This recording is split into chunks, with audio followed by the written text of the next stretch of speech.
నమస్కారం. జై శ్రీరామ్. శ్రుతిస్మృతిపురాణానాం ఆలయం కరుణాలయం నమామి భగవత్పాదశంకరం లోకశంకరం.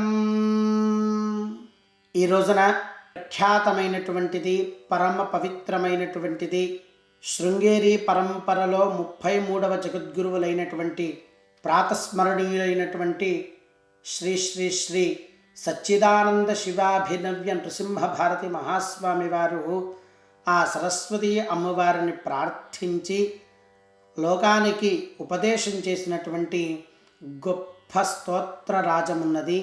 దానినే వాగ్దేవి స్తుతి లేక వాగ్దేవి స్తవము, వాగ్దేవి స్తోత్రము అనేటువంటి పేర్లతో పిలుస్తూ ఉన్నారు. ఇది ఎంత గొప్పది అనంటే, ఎవరైతే ఈ వాగ్దేవి స్తోత్రాన్ని నిత్యము వాళ్ళ యొక్క పారాయణ పద్ధతిలో పెట్టుకుంటారో అటువంటి వాళ్ళ యొక్క జిహ్వము అంటే నాలిక పైన ఆ సరస్వతి అమ్మవారు తాండవిస్తుంది. ముఖ్యంగా విద్యార్థులకి, పరీక్షలలో పాల్గొనేటువంటి వాళ్ళకి ఈ వాగ్దేవి స్తోత్రాన్ని కనుక ఎవరైతే పారాయణం చేసుకుంటారో వాళ్ళందరికీ కూడా అమ్మవారు ధారణా శక్తినిస్తుంది, మంచి మేధస్సునిస్తుంది, జ్ఞానాన్ని ఇస్తుంది. ఇది మీకు ఒక మెడిసిన్ లాగా ఉపయోగపడుతుంది మీ జీవితంలో. అదేవిధంగా ఎవరైతే ఇంటర్వ్యూలకు వెళుతూ ఉంటారో, ఉద్యోగ ప్రయత్నాల నిమిత్తంగా ఎవరైతే ఉద్యోగాలలో ఏదైనా ఒక ప్రజెంటేషన్ ఇవ్వాలనుకుంటారో వాళ్ళందరికీ కూడా ఈ సరస్వతి అమ్మవారి యొక్క అనుగ్రహంతో, వాగ్దేవి స్తోత్రం యొక్క అనుగ్రహంతో ధారణ అనేటువంటిది అలా ఆశువుగా ఆ పదాలు కావచ్చు, ఆ జ్ఞానం కావచ్చు, అలా వచ్చి అమ్మవారి యొక్క ప్రేరణతో, అనుగ్రహంతో మీ రంగాలలో సక్సెస్ అవుతారు అని చెప్పి ఎన్నో నిదర్శనాలు ఉన్నాయి. ఒకటి కాదు, రెండు కాదు, కోకొల్లలు ఉన్నాయి. ఎంతోమంది భక్తులు ఈ స్తోత్రాన్ని పారాయణం చేసి తద్వారా అనుగ్రహాన్ని పొంది తరించిన వాళ్ళు లెక్కలేనంతమంది ఉన్నారు మన యొక్క సమాజంలో. కాబట్టి అందరూ కూడా ఈ స్తోత్రాన్ని చక్కగా పారాయణం చేసి మీ దినచర్యలో ఈ స్తోత్రాన్ని పెట్టుకొని ఆ సరస్వతి అమ్మవారి యొక్క అనుగ్రహానికి పాత్రులవుతారని చెప్పి ఆశిస్తున్నాను. ముఖ్యంగా శృంగేరి జగద్గురు పరంపరలో 33వ పీఠాధిపతి అయినటువంటి శ్రీ శ్రీ శ్రీ శ్రీ సచ్చిదానంద శివాభినవ్య నృసింహ భారతి మహాస్వామి వారి గురించి ఒక్కసారి తెలుసుకోవాలి.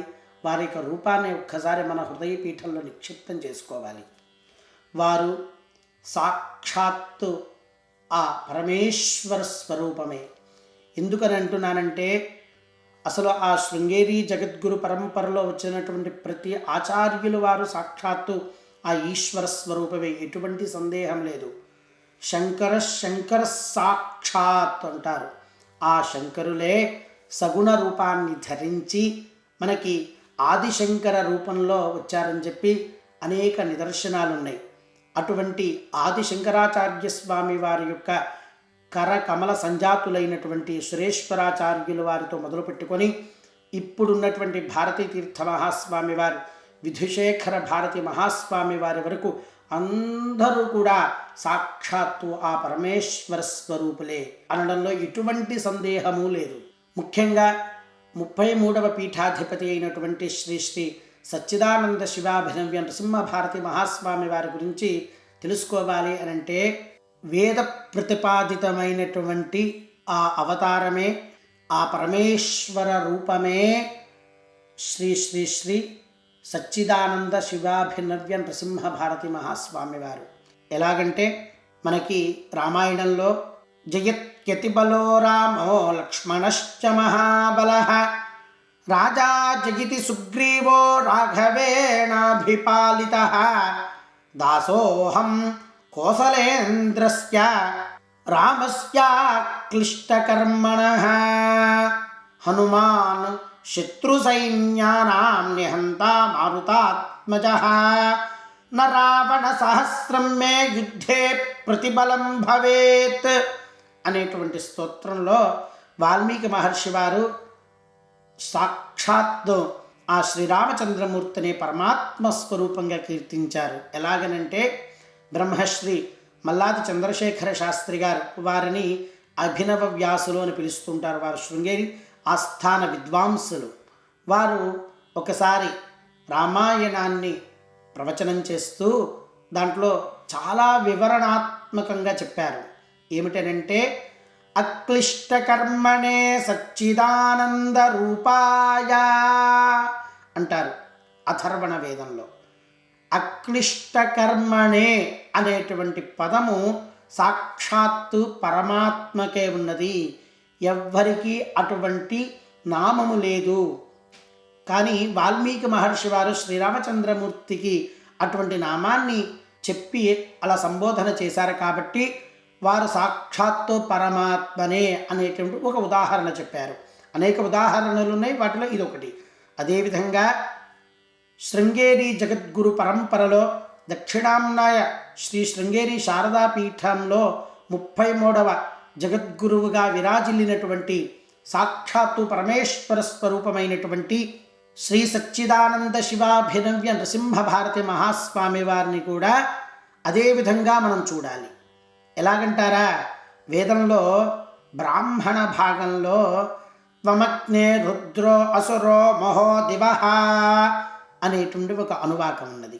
దాంట్లో దేవాదేవేషు శ్రయద్భం ప్రథమా ద్వితీయేషు శ్రయద్భం అని కొన్ని మంత్రాలు అలా వెళుతూ చివరికి ఎక్కడికి వచ్చి ఆగుతుందంటే, ఏకాన్న త్రిగుంశాస్త్రిగుంశేషు శ్రయద్భం త్రిగుంశా ఏకత్రిగుంశేషు శ్రయద్భం ఏకత్రిగుంశాద్వాత్రిగుంశేషు శ్రయద్భం ద్వాత్రిగుంశాస్త్రయస్త్రిగుంశేషు శ్రయద్భం దేవాస్త్రిరేకాదశాస్త్రిస్త్రయస్త్రిగుంశాః ఉత్తరే భవత అని అక్కడికి వచ్చి ఆగుతుంది ఆ మంత్రము.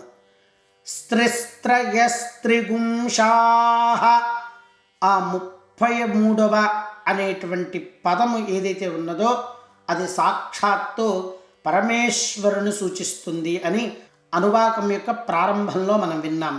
ఏమిటిని? త్వమగ్నే రుద్రో అసురో మహో దివః అని.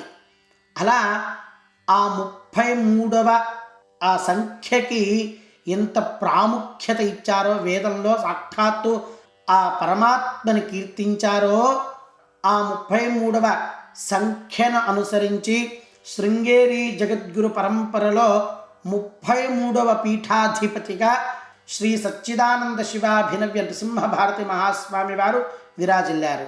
ఇంతకంటే నిదర్శనం అవసరం లేదు కదా. వారిని సాక్షాత్తు పరమేశ్వరులు అని చెప్పడానికి ఇంకా చాలా ఉదాహరణలు ఉన్నాయి. దాంట్లో ఇదొక ఉదాహరణ. ఏ విధంగా అయితే అక్లిష్టకర్మనే సచ్చిదానంద రూపాయ అంటారో అదేవిధంగా ద్వాత్రిగుంశాస్త్రయస్త్రిగుంశేషు శ్రయద్భం అనే పదం కూడా ఆ విధంగానే మనం చూడాలి. కాబట్టి సాక్షాత్తు అపరశంకరులైనటువంటి శ్రీ సచ్చిదానంద శివాభినవ్య నృసింహ భారతి మహాస్వామి వారు మనకి అనుగ్రహించినటువంటి ఆ వాగ్దేవి స్తోత్రాన్ని ఇప్పుడు చక్కగా అందరం తెలుసుకుందాము, నేర్చుకుందాము. తద్వారా సరస్వతి అమ్మవారి యొక్క అనుగ్రహానికి పాత్రులవుదాము.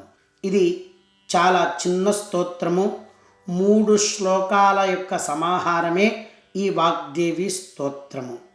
ఈ వాగ్దేవి స్తోత్రంలో విశేషం ఏమిటంటే, ప్రతి శ్లోకమునకు చివర శృంగభూభృన్నివాస అనేటువంటి ఒక మంత్రం వస్తూ ఉంటుంది. అది ఈ స్తోత్రానికి చాలా విశేషమైనటువంటిది. ఆ శారదామ్మవారిని స్తుతిస్తూ మనకు అనుగ్రహించినటువంటి స్తోత్రంగా మనం దీనిని చూడాలి. ఇప్పుడు అందరం కూడా ఈ స్తోత్రం గురించి చక్కగా తెలుసుకుందాం, పారాయణం చేద్దాం. అందరూ కూడా చక్కగా మనసారా శారదామ్మవారి యొక్క రూపాన్ని మీ భూమధ్యమున కానీ హృదయంలో కానీ నిక్షిప్తం చేసుకొని ఈ స్తోత్రాన్ని పారాయణం చేద్దాం. వాదే శక్తి ప్రదాత్రీ ప్రణత జనతతే సంతతం సత్సభాయాం ప్రశ్నానాం దుస్తరాణామపి లఘు సుసమాధానమాశ్వేవ వక్తుం వాగీషాద్యైః సురాగ్రైః వివిధ ఫలకృతే సంతతం పూజ్యమానా వాగ్దేవీ వాంఛితం మే వితరతు తరసా శృంగభూభృన్నివాస వ్యాఖ్యాముద్రాక్షమాలా కలశ సులిఖితైరాజదంభోజపాణిః కావ్యాలంకారముఖ్యేష్వపి నిశితధియం సర్వశాస్త్రేషు తూర్ణం మూకేభ్యోऽప్యార్ద్రచిత్తా దిశతి కరుణయా యాజవాత్సా కృపాబ్ధిః వాగ్దేవీ వాంఛితం మే వితరతు తరసా శృంగభూభృన్నివాస జాడ్యధ్వాంతార్కపంక్తిస్తనుజితరజనీకాంతగర్వాగమానాం శీర్షైః సంస్తూయమానా మునివరనికరైः సంతతం భక్తినమ్రైः కారుణ్యాపారావారాన్నిధిరగతనయా సింధుకన్యాభివాద్య వాగ్దేవీ వాంఛితం మే వితరతు తరసా శృంగభూభృన్నివాస ఇది శ్రీ సచ్చిదానంద శివాభినవ్య నృసింహ భారతీ మహాస్వామిభిః విరచితః శ్రీ వాగ్దేవీ స్తవః. అందరూ విన్నారు కదా, చాలా గొప్ప స్తోత్ర రాజము. ఎవరైతే ఈ స్తోత్రాన్ని పారాయణం చేస్తారో సరస్వతి అమ్మవారు మీ నోటి మీద అలా శివుడు తాండవం చేసినట్టుగా తాండవం చేస్తుంది. అందరికీ ధారణాశక్తి వస్తుంది. మీ రంగాలలో మీరు ఉత్తీర్ణులవుతారు, ఉన్నత శిఖరాల్ని అధిరోహిస్తారు. తప్పకుండా ఈ స్తోత్రాన్ని అందరూ తెలుసుకుంటారని చెప్పి ఆశిస్తున్నాను. జై శ్రీరామ్.